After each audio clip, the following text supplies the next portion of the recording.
Good morning mga kaagapay. Itong umaga po na to, pag-uusapan natin how to stay young in marriage. Gusto ko yan. Nakakita na ho ba kayo ng isang mag-asawa na gustong magmukhang matanda? Di ba wala? Ayaw natin yan, di ba? Lalo na nga kapag eto na at medyo umiedad na. Gusto natin mukhang bagets pa din. Pero alam niyo ho ba that staying young in marriage is more than just outward appearance. May kinalaman din po ang mental, emotional, and spiritual aspects sa pagiging mukhang bata. At yan po ang ating tutuklasin sa umaga na ito.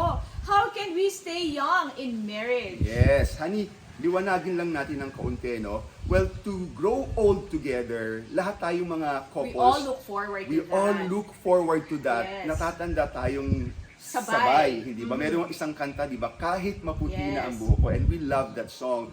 But to look old physically, Ayaw natin we don't yan. like that, honey, no? Yes. So, unang-una po, we need to support each other sa inyong mga health goals. Dapat meron kayong mag-asawa na, this is our health goals. I remember one time, honey, many years back, meron isang famous commercial ng sabon Yes. na pagka pinlash yung age nila, ang reaction ng tao parang, what? Nagugulat sila. And it feels good naman, di ba, na Yes. mapagkamalang Magmukhang kang bata ka pa bata din. sa totoong edad mo, hindi ba? So balik ako, honey, sa number one tip natin. Kailangan medyo easy kayo when it comes to eating. Kumain po tayo ng Yes. tama. Isa pa, honey, you need to exercise together. Malaking bagay yan for you to look young instead of your usual age. Isa pa, honey, tanggalin natin yung mga vices. Kung kayo po Masama po umiinom, yan nagpupuyat, sa katawan. nagsisigarilyo, you need to stop that for you to be able to look young as a couple. Okay, ikalawa naman po, you need to prioritize quality time. Kailangan mga kaagapay, huwag niyong i-neglect ang pagde-date ninyong mag-asawa. Important. Ang laki po ng tulong niyan para ma-nurture ninyo ang inyong emotional connection. Yes. At alam niyo pa, ang emotional intimacy na mag-asawa ay nakakatulong para kayo ay magmukhang bata. Totoo yan, Kaya honey. naman po, keep the romance alive. Huwag niyo po Yes. hayaan na mamatay ang apoy sa inyong pagmamahalan.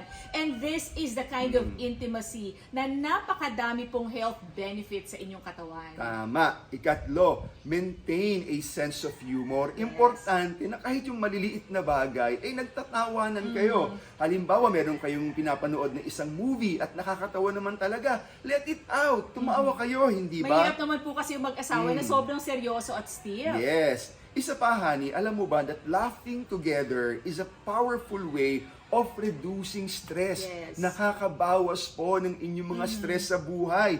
Isa pa, it improves your humor. Yes. Di ba? Or your mood. I mean, di ba, yung mood mo, gaganda siya. And it creates a sense of joy in your relationship. At ika-apat, mga kaagapay, at Hindi para sa nakahuli. akin, ito ang pinakamahalaga. You need to pray together at all times. Alam niyo ho ba that your intimacy with God is the basis of your intimacy as husband and wife? Kailangan po, meron kayong pananampalataya together. You worship God together. Because this is the kind of intimacy that will help you weather all storms as a couple.